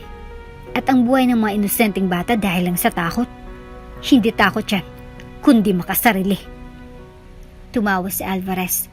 Mula sa likod ng mesa, malinaw na ina-enjoy ang tensyon. Hindi siya nagkakamali, Santiago. Hindi ka talaga para sa ganitong klaseng trabaho. Laging mahina kapag moralidad na ang usapan. Tama na, sagot ni Mr. Santiago. Ang tinig ay nagsimulang magpatahimik. Masaya ka na ba na pinagmamasdan mo kami magdusa, Alvarez? Pero hindi ako dito para magpasaya sa'yo. Alam natin pareho na mas masahol pang ginawa mo kaysa sa ginawa ko. Napawi ang ngisi ni Alvarez sa unang pagkakataon. Mag-ingat ka, Santiago. Nasa delikadong lugar ka.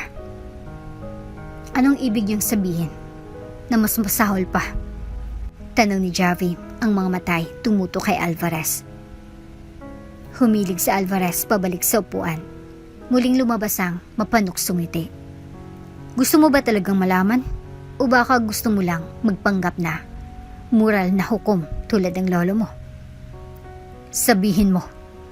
Utos ni Javi, ang mga kamuhay nakakuyom. Nagbuntong hininga si Alvarez ng malakas. Sige, kung gusto mong malaman, si Santiago ay isang maliit na bahagi lang ng buong plano. Ang tunay na plano ay akin at ng ilan pang mga pagpapalit ng ampunan sa detention center ay hindi lang kumita. Ito ay isang estratehiya. Hindi basta-basta ang mga batang napunta roon. Pinili namin sila. Parang nagdilim ang paningin ni Javi. Pinili? Anong ibig mong sabihin? Mga koneksyon, anak. Sagot ni Alvarez kasabay ng isang baling ng balikat. May mga batang ipinasa sa mga foster system na konektado sa amin.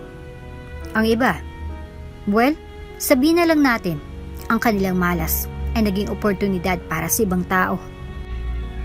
Inabuso niyo mga bata para kumita. Ang disgustong tinig ni Javi ay halos magpunit ng kanyang lalamunan. Paano kayong naging ganun kalupit? Dahil walang pusong mundo. Malamig na sagot ni Alvarez. At alam yan ni Santiago. Kahit nagkukunwari siyang hindi. Hindi ko alam. Sabi ni Mr. Santiago. Ang tinig ay maluha-luha. Hindi ko alam yan. Akala ko simpleng transaction lang. Ibentang lupa. Tapos sila nang mag-aalaga. Hindi ko alam na ang mga batang yun pala ang tinarget nila. Huwag mong sabihin na hindi mo alam o ayaw mo lang malaman. Wika ni Alvarez, ang tono ay puno ng pang-uuyam. Wala na itong kwento ngayon, di ba? Tiningnan ni Javi ang lolo niya. Ang lalaking hindi pa niya ganap na kilala. Nakita niyang pagkakasala sa mga mata ni Mr. Santiago. Pero hindi sapat ang pagkakasala. May mga epekto ang mga aksyon. At ang mga epektong iyon ay sumira sa mabuhay ng mga tao. Huwag mo akalaing tapos na ito. Sabi ni Javi, muling humarap kay Alvarez. Wala akong pakialam kung gaano ka ka-powerful. Itatama namin ito. Tumawa si Alvarez. Good luck, kid. Akala mo ba madali akong pabagsakin? Ang mga katulad ko, hindi bumabagsak. Tumatangkad kami. Habang palapas ng opisina ni Alvarez si Javi at Mr. Santiago, ang kanilang katahimikan ay mabigat. Ang biyahe pabalik sa syudad ay puno ng tensyon. Ang mapagbubunyag ay parang nagpapabigat sa kanilang mga puso. Nag-vibrate ang cellphone ni Javi. Gumugulo ang katahimikan. Tumingin siya sa screen at nakita ang isang hindi kilalang numero. Hello. Sagot ni Javi. May kabang tanong. Si Javi ba ito? Tanong ng boses ng isang babae. Oh, Sino to? Leia ang pangalan ko. Isa ako sa mga bata mula sa ampunan. Matagal na akong naghahanap ng isang taong handang pagbagsakin si Alvarez. At ang mga grupo niya, sa tingin ko, ikaw ang hinahanap ko. Tumalo ng puso ni Javi. Paano mo ako nahanap? May mga paraan ako. Sagot ni Leia. Nakita kita at si Santiago na umalis mula sa opisina ni Alvarez. Kung gusto mo malaman ng buong kwento at magkaroon ng paraan para lumaban, pakipagkita ka sa akin mamaya. Gabi nang magkita si Javi at si Mr. Santiago kay Leia sa isang tahimik na coffee shop sa labas ng syudad. Si Leia nasa huling bahagi ng 20s. May matalim na mata at may determinadong hitsura habang nagsasalita siya. Ang kwento niya ay unti-unting nagpapakita ng nakakatakot na katotohanan sa likod ng mga plano ni Alvarez. Hindi lang kumita si Alvarez mula sa detention center. Sabi ni Leia, ang tinig ay steady kahit puno ng sakit. Ginamit niya itong harapan para sa mga illegal na adoption at human trafficking. Ang mga batang dumaan sa sistemang iyon ay binibenta sa pinakamataas na magbabayad. Parang nauuntog ang sikmura ni Javi. Paano natin siya matitigil? Lumapit si Leia, ang ekspresyon ay matatag. Matagal ko nang kinukolekta ang mga ebidensya, mga pangalan, mga transaksyon, lahat. Pero kailangan ko ng isang tao sa loob, isang tao na may access sa network ni Alvarez. Tumingin siya kay Mr. Santiago. Diyan ka papasok. Ikaw may mga connection. Ikaw may alam. Handa ka bang ilagay lahat ng panganib para pabagsakin siya? Nag-atubili si Mr. Santiago, ang mukha ay namutla. Kung gagawin ko ito, ilalagay ko sa panganib ang sarili ko at lahat ng mahal ko sa buhay. Kung hindi mo gagawin, sabi ni Leia, ang tono ay matatag. Marami pang mga bata ang magdurusa. Utang mo to sa kanila at sa sarili mo. Na itama ito. Ipinatong ni Javi ang kamay sa balikat ng lolo. Sabi ni Lola, mabigat ang katotohanan, pero karapat-dapat itong buhatin. Itong pagkakataon mong gawin ang tamang bagay. Huminga ng malalim si Mr. Santiago. Ang kanyang desisyon ay naging matibay. Gagawin ko ito. Ano mang mangyari, tutulungan kong pabagsakin si Alvarez. Habang pinaplano ng tatlong susunod nilang hakbang, isang aninong nagmamasid mula sa labas ng cafe. Nasa isang hakbang na ba si Alvarez? Ang laban para sa katarungan ay nagsisimula pa lang. Ang mga panganib ay lalago pa sa bawat sandali. Mapanganib at mataas ang panganib ng plano. Pero alam ni Javi, Mr. Santiago at Leia na wala na silang ibang pagpipilian. Kailangan nilang gibain ang impyerno ni Alvarez ng pagsasamantala at sila lang ang may kaalaman at ang lakas ng loob upang gawin ito. Ipinagkalat ni Leia ang mga ebidensya sa mesa ng cafe. Ang mga dokumento ay nakakapinsala, mga pangalan ng mga mamimili, mga transaksyong pinasyal, at isang web ng mga koneksyon na nag-uugnay kay Alvarez sa mga makapangyarihang tao sa politika at mga ahensya ng batas. Ito ay sapat na para sirain siya. Sabi ni Javi, ang tinig ay puno ng paghanga at determinasyon.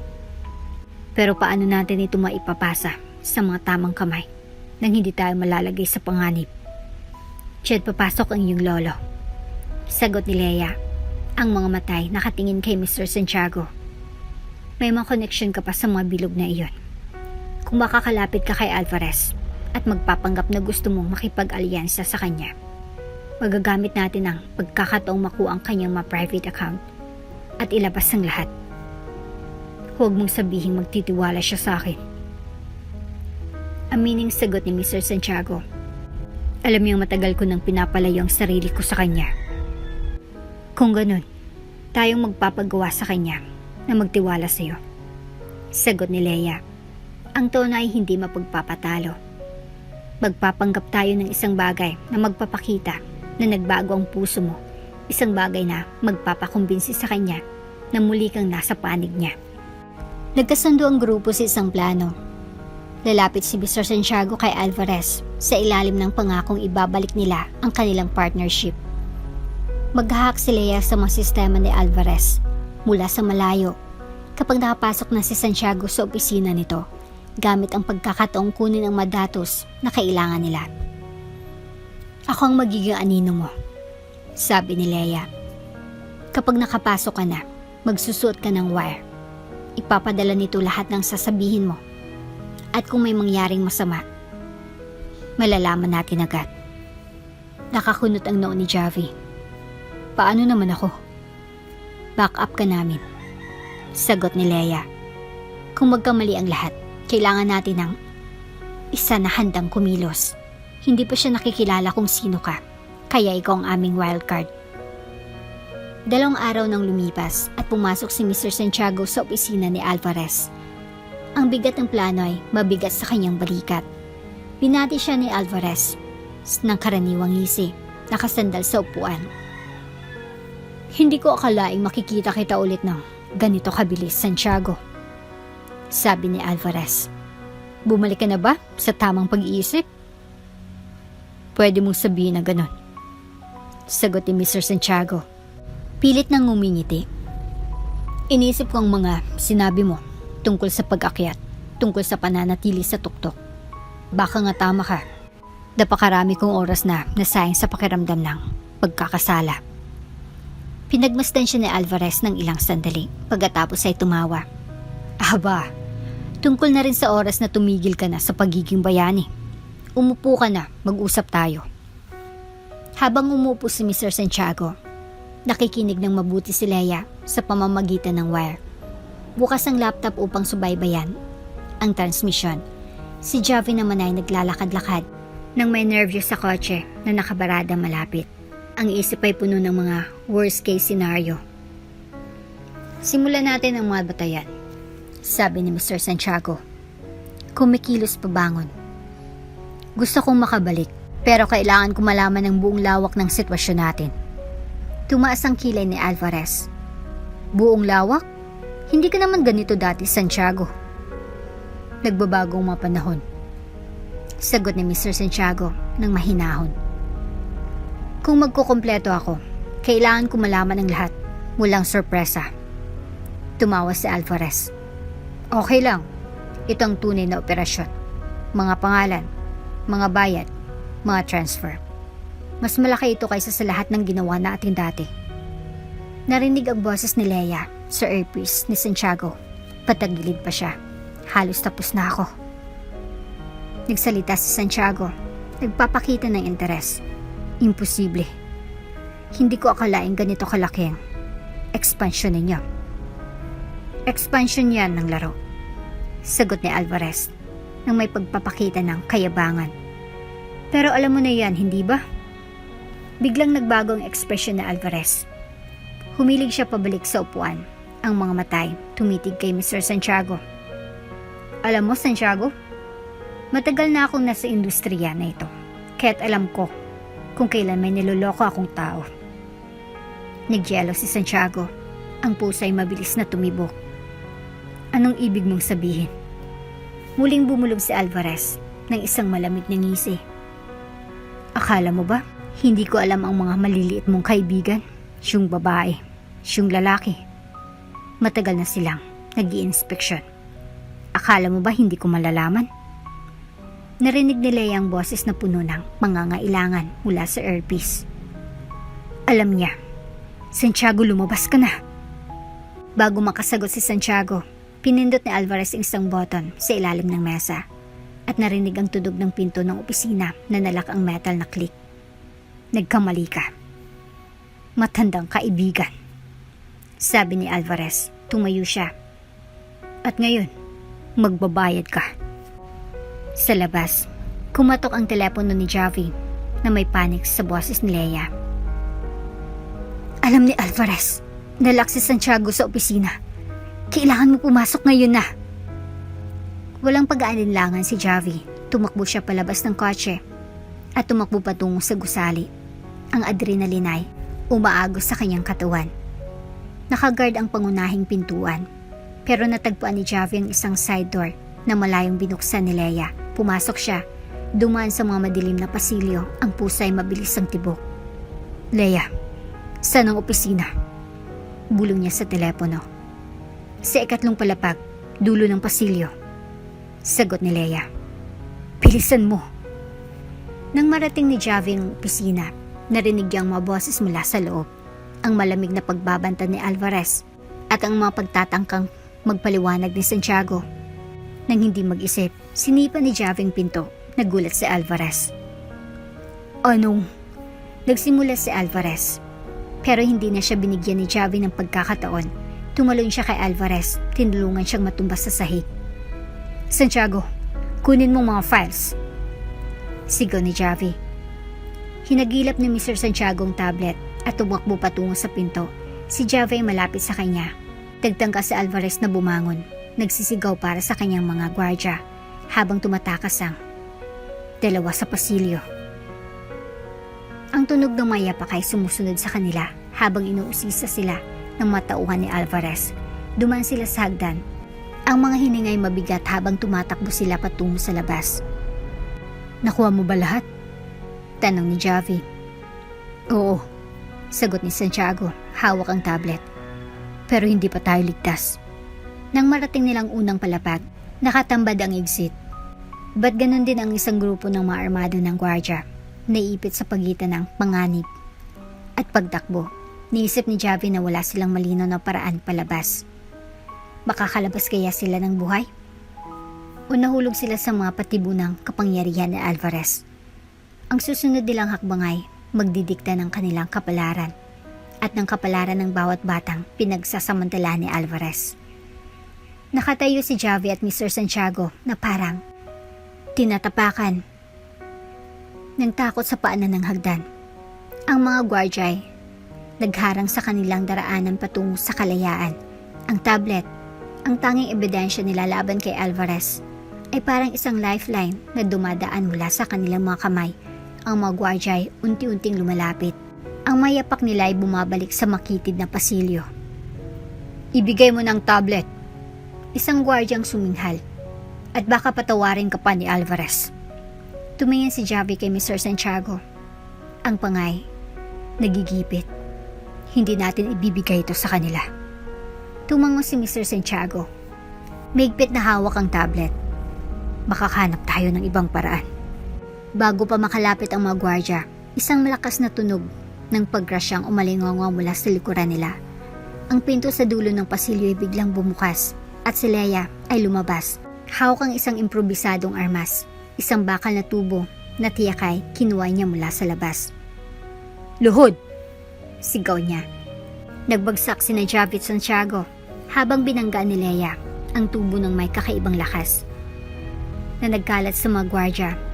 Ang elementang sorpresa ay nagbigay sa kanila ng ilang mahalagang segundo na agad na hinawakan ni Javi ang braso ni Santiago. Tayo na, ngayon na. Ang tatlo ay mabilis na tumakbo patungo sa exit. Ang mabaga nila ay sumasabog habang ang masigaw ng mga gwardya ay unti-unting humina.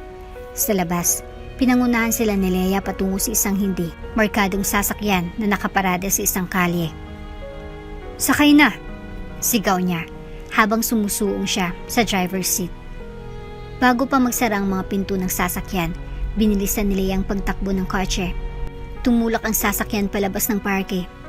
Sa rearview mirror nakita ni Javi ang mga tauhan ni Alvarez na nagsisipaglabas mula sa gusali pero huli na upang pigilan sila. Sa unang pagkakataon sa ilang oras, nakahinga ng maluwag si Javi. Grabe yun, sabi niya. Ang boses ay nanginginig. Leia, paano mo? Sabihin na lang nating matagal ko nang pinapantayan sa Alvarez. Sagot ni Leia. Ang tingin ay nakatutok sa kalsada. At natutunan ko na rin kung paano gumawa ng pagtakas. Pagbalik sa isang safe house na ihinanda ni Leia, nagtipon ng grupo sa paligid ng tablet. Pinagana ito ni Santiago at nagsimula si Leia na i-decrypt ang mga file na ipinakita sa kanya ni Alvarez. Ang madatos ay mas nakakapinsala kaysa sa kanilang inaasahan. Mga pangalan ng mga kilalang opisyal, mga financial records, at pati na rin mga footage ng surveillance ng mga transaksyon na kaugnay ng operasyon sa human trafficking. Ito na. Sabi ni Leia, ang boses ay steady, kahit na mabigat ang kanilang natuklasan. Ito ang lahat ng kailangan natin upang pabagsakin sa Alvarez. Pero paano natin ito gagawin? Tanong ni Javi. May connection siya sa lahat ng dato. Kung ibibigay natin ito sa maling tao, maglalaho lang ito. Tumango si Leia. Kaya nga kailangan natin gawin ito ng publiko. Walang mga backdoors deals, walang pribadong investigasyon. Ipagbigay alam natin ito sa press. Kinabukasan, nakipag-ugnayan si Leia sa isang pinagkakatiwalaang investigative journalist na kilala sa pagpapahayag ng mga kaso ng korporasyon. Matapos may ingat na suriin ang mga ebidensya, pumayag ang journalist na i-publish ang kwento. Sa loob lamang ng ilang oras, kumalat ang balita tulad ng wildfire, mga headlines sa front page, mga breaking news segments, at mga social media posts na lahat ay nagbibigay ng pansin sa imperyo ng pagsasamantala ni Alvarez.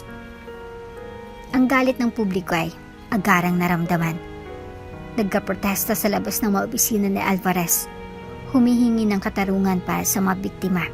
Ang mga ahensya ng batas na ngayon ay lubos na pinapressure ay nagsimulang magsagawa ng mga raid sa mga ari-arian at kunin ang mga assets na konektado sa operasyon.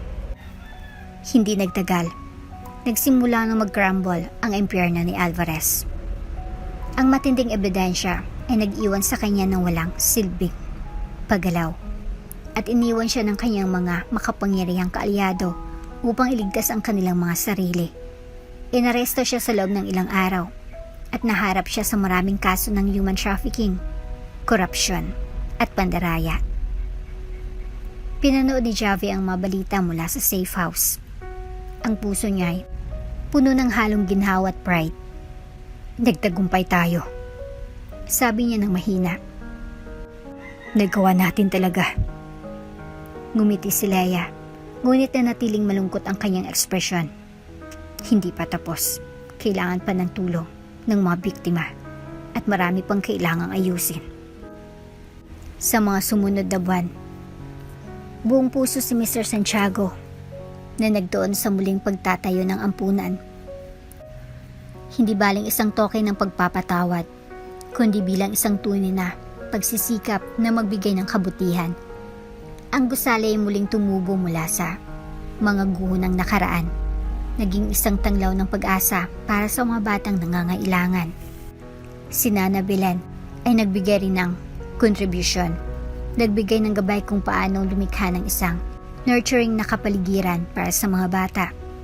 Si Javi, na ngayon ay ganap na nakikibahagi sa proyekto, ay nakakita ng layunin sa pagtulong sa iba. Siya ay naging guro sa mga bata, tinuturo ang mga halaga ng katatagan at kabutihan, mga aral na natutunan niya sa masakit na paraan. Si Leia ay nanatili bilang tagapagtanggol ng mga biktima. Ginagamit ang kanyang kaalaman at koneksyon upang matiyak na ang bagong ampunan ay simula lamang ng isang mas malaking kilusan para sa pagbabago. Isang araw ng tag-init, si Javi ay nakatayo sa bagong playground ng ampunan. Pinapanood ang mga bata na naglalaro at nagtatawanan. Dumaan si Mr. Santiago, ang mukha ay may mga bakas ng mga pagsubok ngunit puno ng kapayapaan.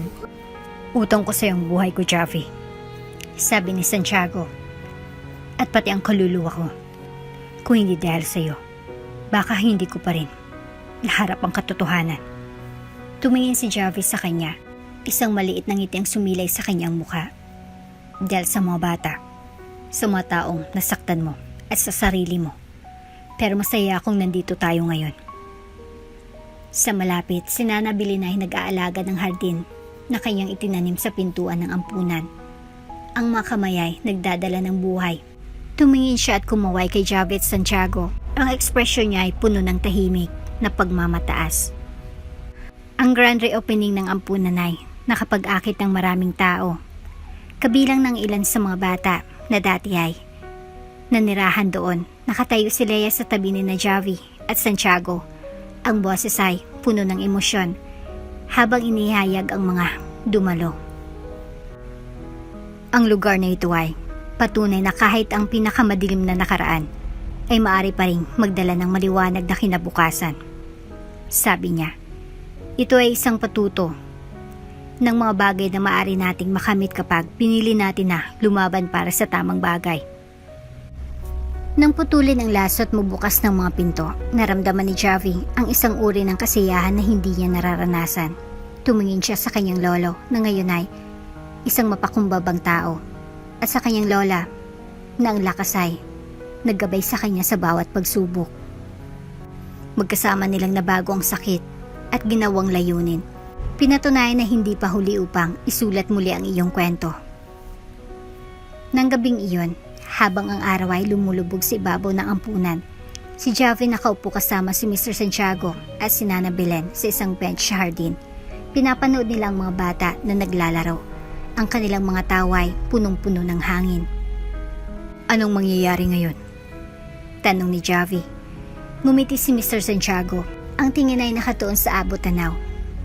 Ngayon, magpapatuloy tayo sa pagbuo. Piso-piso araw-araw. At hindi tayo titigil sa pagpili ng kabutihan. Lumapit si Leia, sumali sa kanila habang may hawak na tasa ng kape. At kung susubukan ng mga kaalyado ni Alvarez, nabuin muli ang mga nasimulan niya. Handa tayo. Tumangoy si Javi, isang tahimik na determinasyon sa kanyang mga mata. Titiisin natin ang lugar na ito. At ang mga taong narito ay palagi may pagkakataon na magtagumpay. Habang ang mga bituin ay nagsimulang magniningning sa kalangitan, ang pamilya ay nagtipon. Pinagbuklod ang nakaraan ngunit nagkakaisa sa pag-asa para sa hinaharap. At sa malayo, ang mga ilaw ng ampunan ay kumikislap, isang tanglaw ng pagpapatawad at pagmamahal. At dito na nga po nagtatapos ang ating kwento. Hanggang sa muli. Shoutout nga po pala kay Helen Murillo. Ang sabi niya, "Thanks Ate Jane sa magandang istorya." Maraming salamat din po ma'am sa walang sawang pakikinig sa aming mga kwentong pag-ibig. God bless po! Bago ka pa lang sa channel neto, ibang kwento ni Ate Jane, istorya mo, ikwento ko. Huwag kalimutang pindutin ang notification bell at subscribe button.